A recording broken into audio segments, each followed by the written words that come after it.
Hi, I'm Cherie. I live in northern Wisconsin near Lake Superior.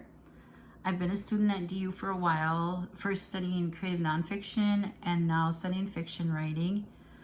I'd probably say that if I could choose a preferred genre, it would be creative nonfiction just because it comes easier to me and more naturally, and usually essay length. So being in a novella class is more than a little intimidating. I'm really pretty terrified, to be honest, but one day at a time, and I'm sure we're all going to learn a lot from this. Like, for starters, what is a novella? I don't even know. So looking forward to finding the answer to that question.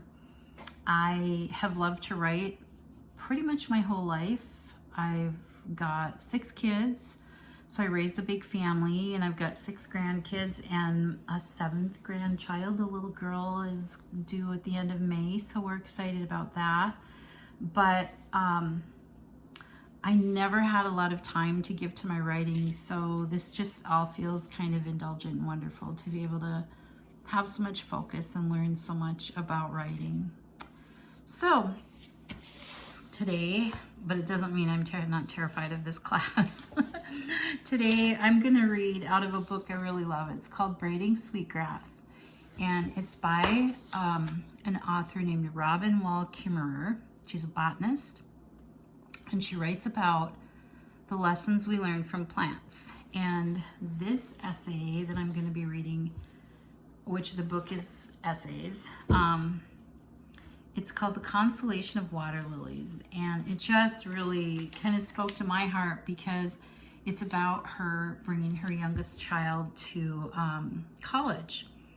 And I came across this book in the local bookstore just over a year ago, a year and a half ago, right as I was getting ready to bring my own baby 5 hours away to college and leave her for the first time. So it really spoke to my heart, and what I feel like I can benefit from her writing is just, I don't know, it just reminds me that the beautiful language and how it can tie us together in our experiences. And one of the challenges I have in like making this shift from nonfiction to fiction, when I'm writing fiction, it's a little bit easier for me to like write from the heart.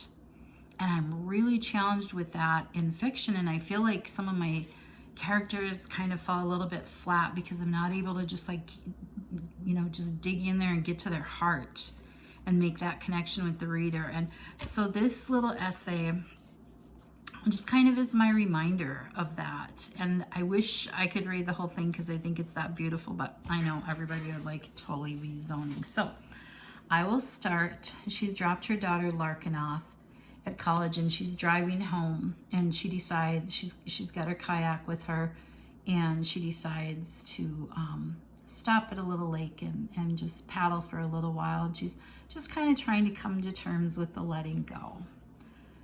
Okie doke. I paddled hard and strong out to the deep water, pulling against the weight of the restraining vegetation, eventually breaking free. When I had exhausted my shoulders so they were as empty as my heart, I rested on the water, closed my eyes, and let the sadness come, adrift. Maybe a little breeze came up, maybe a hidden current, or the earth tilting on its axis to slosh the pond. But whatever the invisible hand, my little boat began to rock gently like a cradle on the water.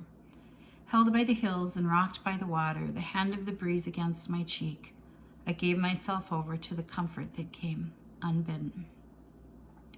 I don't know how long I floated, but my little red boat drifted the length of the lake.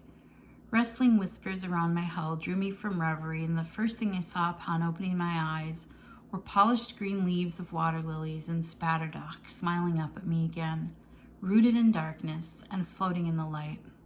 I found myself surrounded by hearts on the water, luminous green hearts.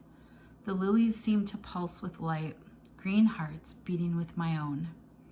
There were young heart leaves below the water on their way up, and old leaves on the surface, some with edges tattered by a summer of wind and waves, and no doubt kayak paddles.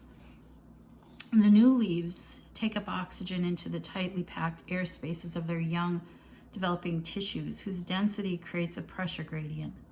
The older leaves, with looser air spaces created by the tatters and tears that open the leaf, create a low-pressure region where oxygen can be released into the atmosphere.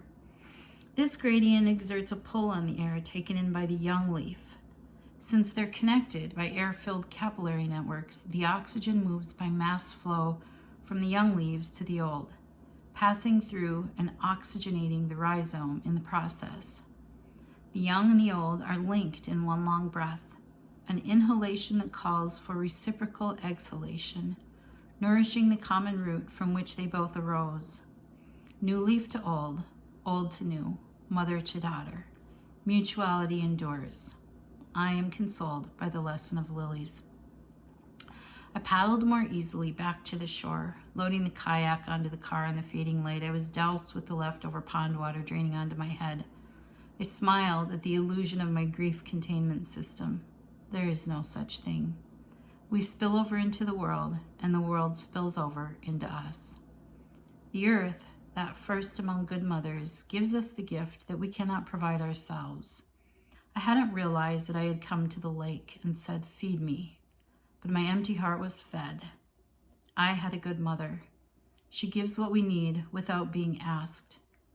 I wonder if she gets tired, old Mother Earth, or if she too is fed by the giving. Thanks, I whispered, for all of this. So, looking forward to this class and getting to know people and their writing. Bye.